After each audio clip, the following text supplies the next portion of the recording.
right now on 5 on your side at 10. Caught in the path of destruction again. I was convinced it probably was the tornado that I heard. It was generally just a shock. Tonight, the Bridgeton neighborhood that's no stranger to cleaning up and rebuilding. While any severe weather seems unlikely this week, more gusty wind returns to the region Wednesday, putting us in a weather impact alert for additional power outages. We're tracking how high the gusts go. Our top story, injured in the line of duty. Our officers put on that uniform, head to work, not knowing what the dangers that they might face. Tonight, the search for the hit-and-run driver who struck a St. Louis police officer and the man he was trying to arrest. Tonight, that St. Louis officer is recovering after critical leg surgery earlier this evening. Thanks so much for joining us. I'm Kelly Jackson. And I'm Mike Bush. This all stemmed from a pursuit of a carjacking suspect spotted in North St. Louis. 5 on your side's Brent Solomon is in the newsroom now to explain what led to the crash. Brent? Well, Mike Kelly, the city's top cop, commending the bravery of an officer who spotted a suspect on the run, caught him, and held him at gunpoint. That's when a car that police are looking for right now hit both of them and kept going. It all started on the north side around 9 Monday morning. St. Louis police spotting an SUV that had been carjacked out of Illinois. Officers saw people get out of that SUV and into an Acura, which had also been stolen. They tried to pull it over, but the driver kept going. The Acura then swerved towards an officer that was deploying spike strips at Queens and Harney.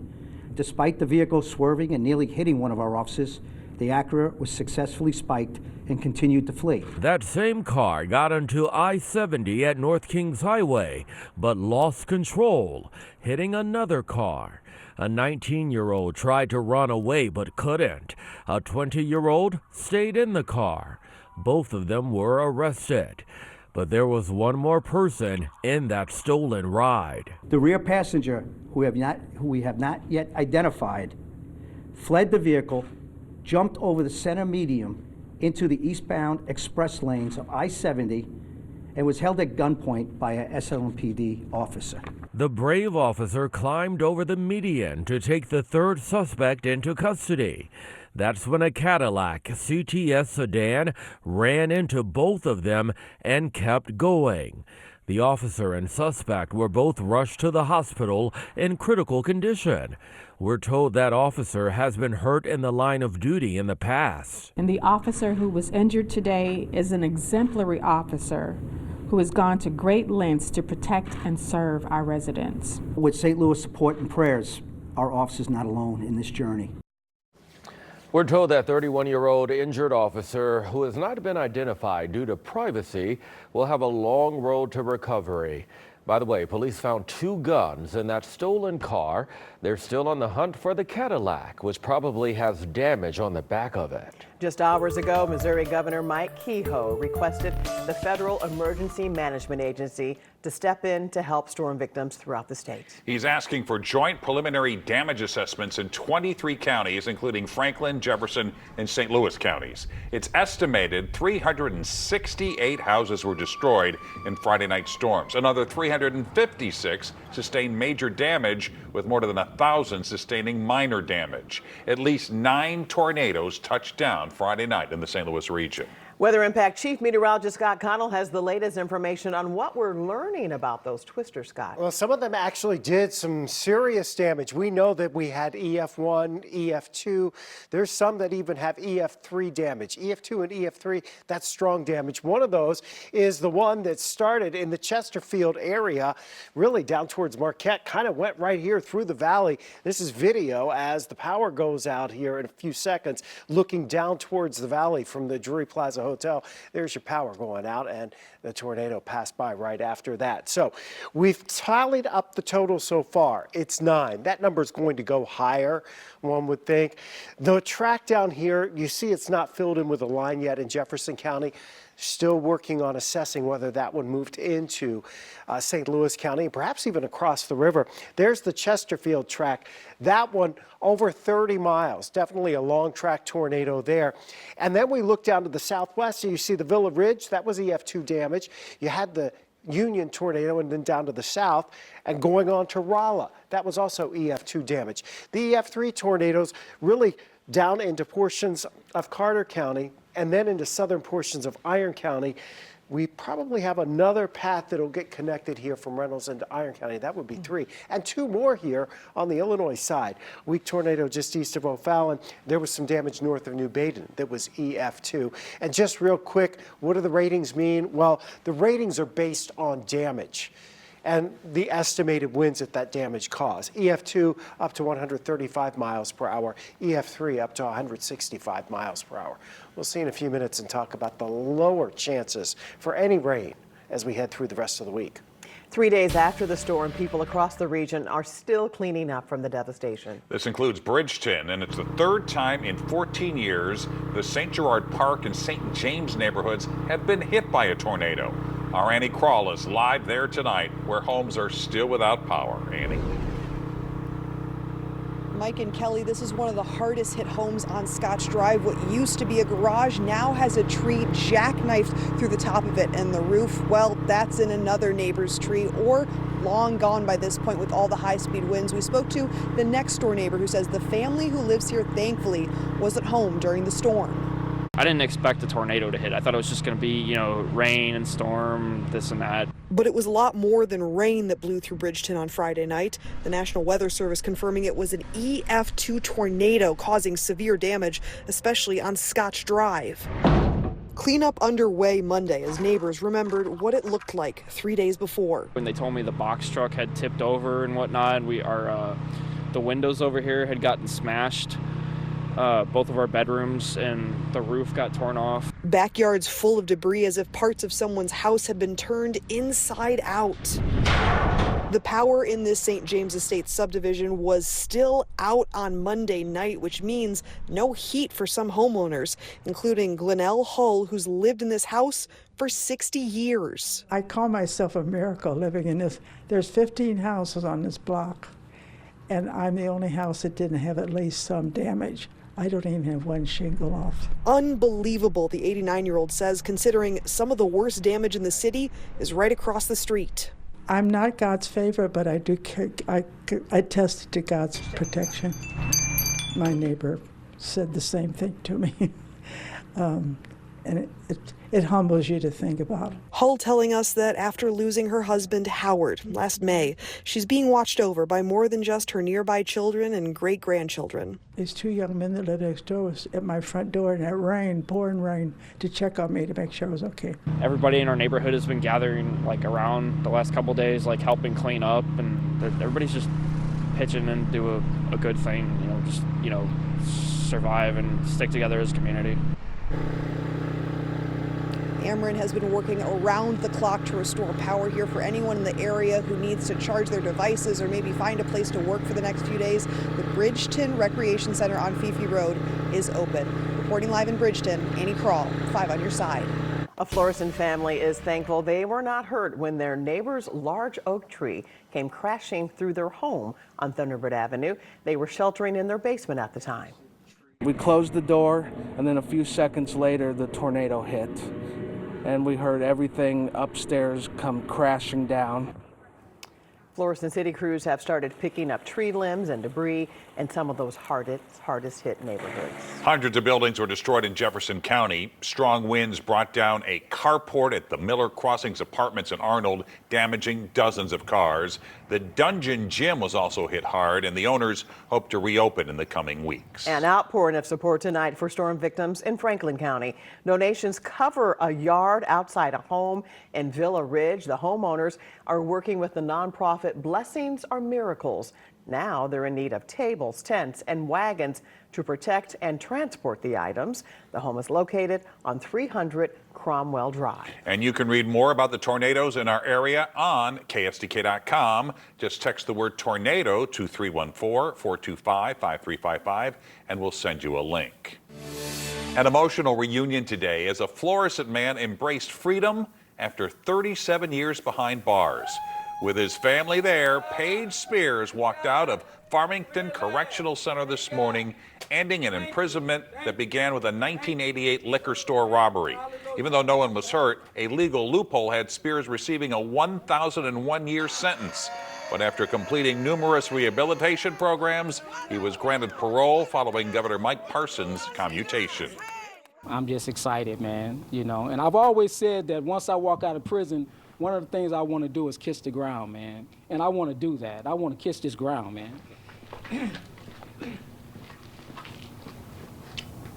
Thank you. Thank you. Thank you. Spears will now care for his 88-year-old mother in Florissant while working at a local ice cream parlor. He must check in with his parole officer tomorrow morning and monthly for the next 3 years. The new director of the Environmental Protection Agency followed through with a promise to those affected by radioactive waste buried in the St. Louis region. Senator Josh Hawley and local advocates took EPA Administrator Lee Zeldin on a tour of Coldwater Creek and the Westlake landfill. This is something that should have been addressed a very long time ago. It's clear that there's no conversation that can be had in Washington, D.C. that can do this experience justice of actually being here on the ground and seeing it firsthand. This is why we need RECA. You know, RECA is the Radiation Exposure Compensation Act. It expired last summer. Senator Hawley continues to push Congress to renew the funding and to expand it to include Missouri. Tomorrow, demolition work will begin at the old St. Louis City Workhouse. That work was supposed to start back in December. However, crews found concerning levels of lead and asbestos in the former minimum security facility in North City.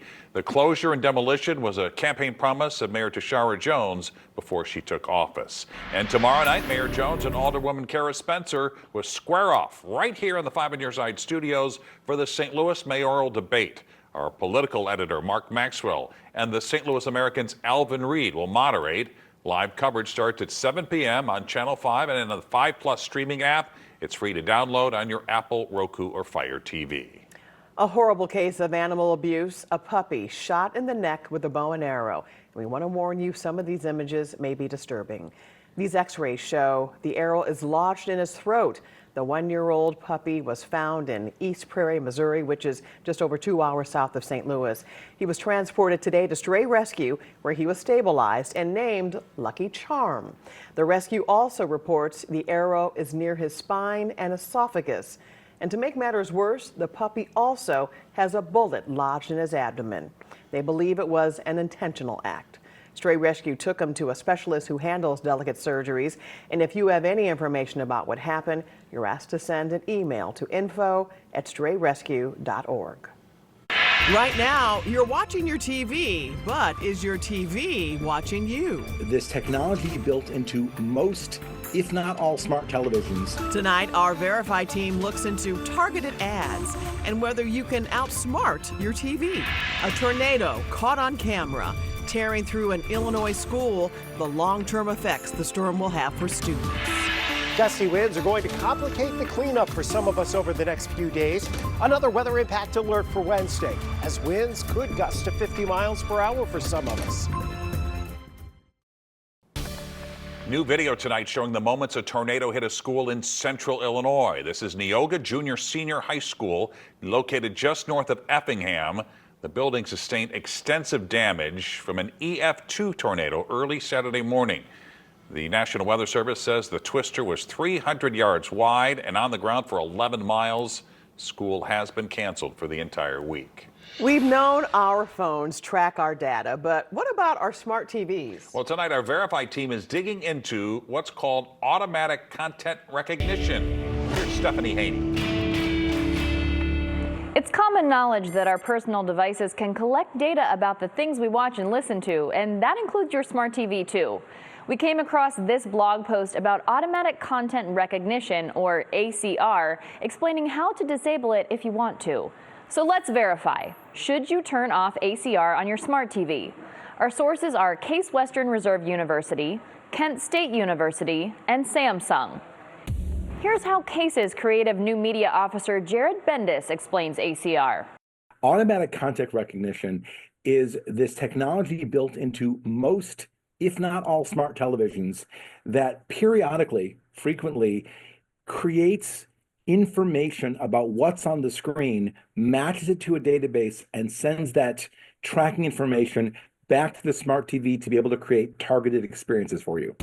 He says it's in most smart TVs, and many people don't realize it's happening or that what happens with the data varies by smart TV manufacturer. Kent's Assistant Professor of Communication Studies, David Silva, helped clarify how this might result in targeted ads showing up. Some manufacturers probably buy ads in bulk, or advertisers buy and partner with, say, Samsung, for example, and then ask to be put in front of users and people who might match a specific type of profile. And so it's not necessarily that the third party then sees the IP address and then serves you an ad specifically. I asked several major smart TV manufacturers about their ACR practices. Samsung is the only one that replied and told me, Samsung provides consumers with the choice to explicitly opt in to receive targeted advertising on their Samsung smart TVs. Samsung does not follow the default opt-in approach. Based on all of this, the answer to whether you should turn ACR off on your smart TV is inconclusive.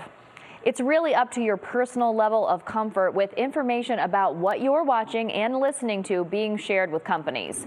If you do want to turn ACR off on your smart TV, it's a bit of a process. The blog we mentioned here has instructions on how you can do that. With your Verify, I'm Stephanie Haney. We have a link to those instructions on KSDK.com. Just look under the Verify tab. And what would you like for us to verify?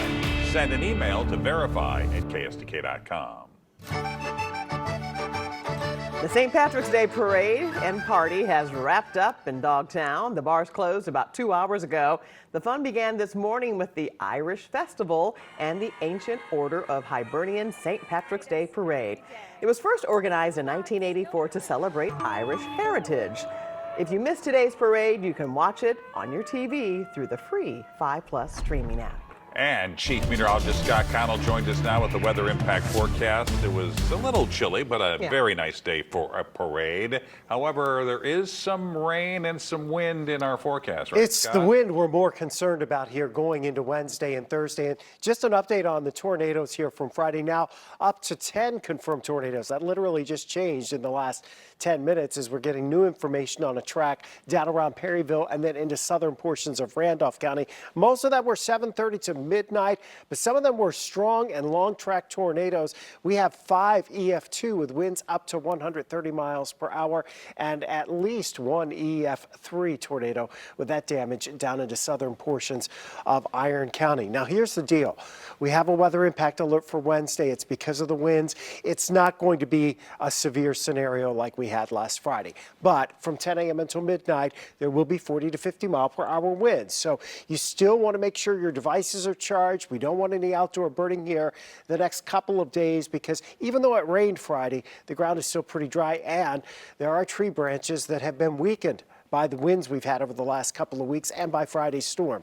That would mean additional power outages with those gusty winds as we head into Wednesday. Now for Tuesday afternoon, we have the red flag warning across southeast Missouri into central Missouri. Doesn't include St. Louis, but still don't recommend any outdoor birding here the next couple of days. Looking out west, that's our next weather system coming towards us. This go round, though, it does not have the opportunity to really get much moisture from the Gulf of Mexico. That's a good thing.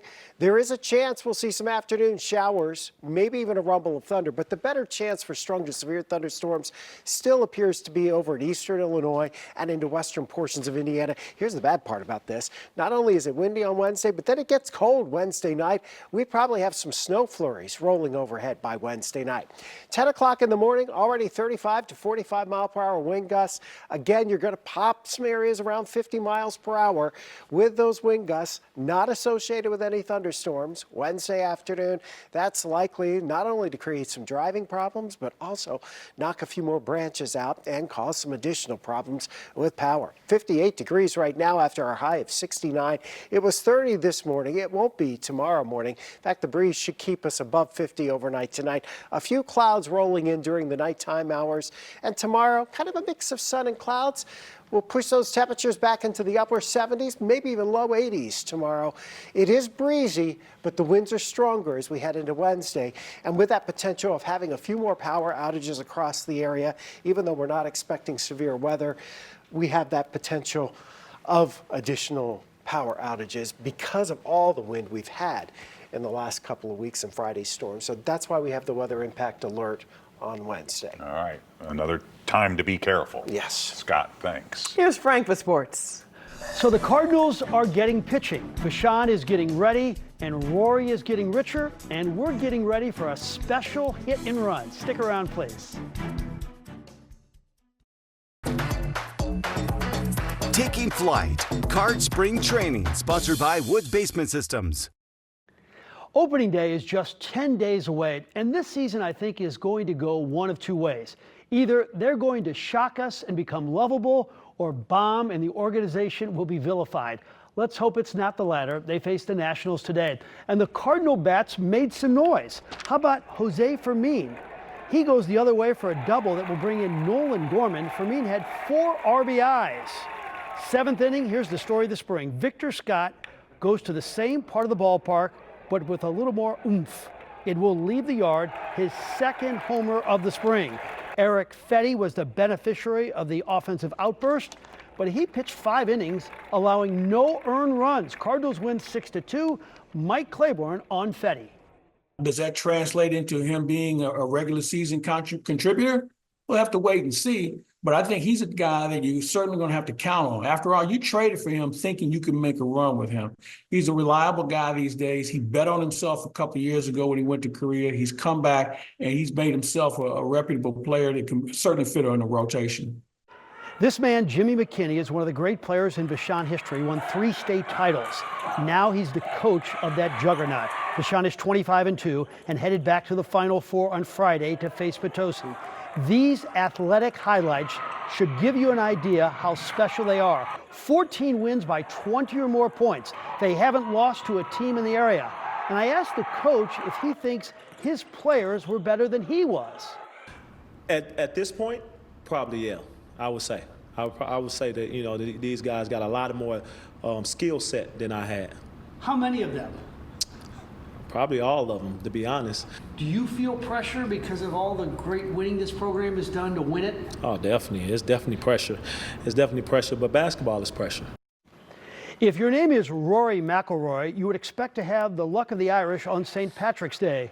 When you're in a playoff for the Tournament Players Championship on St. Patrick's Day, you'll take that too. Rory birdied the first extra hole, and his opponent, J.J. Spawn, dunked the ball into the water on the Island Green 17th. Rory cruises to a 2-shot win for his 2nd TPC title, and he made $4.5 million. We often play hit and run on Mondays with sports celebrities, rapid fire Q&A, no hedging allowed. It's National Women's Month, so who better tonight than the best 2 female athletes our town has ever known, Jackie Joyner-Kersee and Kristen Focal.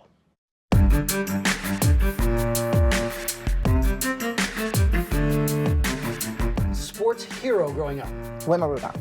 Michael Jordan. If there weren't a thing called sports in this world, what would you have done with your life? Community leader. Marine biologist. Wow, like George Costanza. What are those people doing over there? There's a beached whale. She's dying. Is anyone here a marine biologist? Favorite place to have a meal in St. Louis? Wow. Surf and Sirloin and Monster. Yeah. Anything on the hill. You could be a current female athlete for one day. Who would you want to be? Anna Hall. How about Carrie Walsh? Most famous person that you were surprised knew who you were. You're going to drop a big name right here. Gosh. Come on. That was Sidney Poitier. I don't think there are any famous people who I could name drop. How about most famous person you've met? Steven Spielberg. Greatest single athletic achievement, the thing you were most proud of in your career? Scoring 7,000 points in the heptathlon. You did it twice. Several times. Yes. That's pretty good.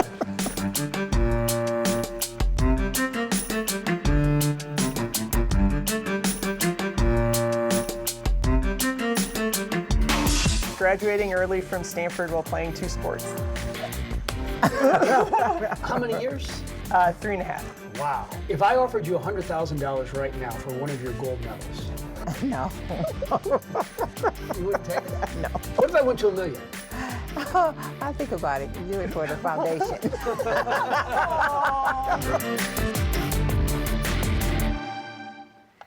Oh, man. And she texted later, she said, I need copies of the interview. I said, yeah, for one of your Olympic gold medals, I'll send you a copy. She's the greatest. They both That are. was They great. both are. Thanks, Frank. We'll be right back. Well, we are just 10 days away from the Cardinals' home opener at Busch Stadium. And today the team announced 5 more theme nights to the schedule. June 22nd is Black Heritage Day. Fans with the special theme ticket will take home a St. Louis Stars jersey, just like the one worn by the team at Brookwood Field last year. And Superman Day is July 13th. The first Barbie game day is set for July 30th. Fredbird's Garage Sale returns August 12th, where fans can with a special theme ticket, can take home 3 leftover items from the previous theme nights. And August 27th is Billikens Night at Busch. And there you have it. 5 on your side at 10. We're always streaming on the free 5 Plus app. Start your day with Today in St. Louis at 4 a.m.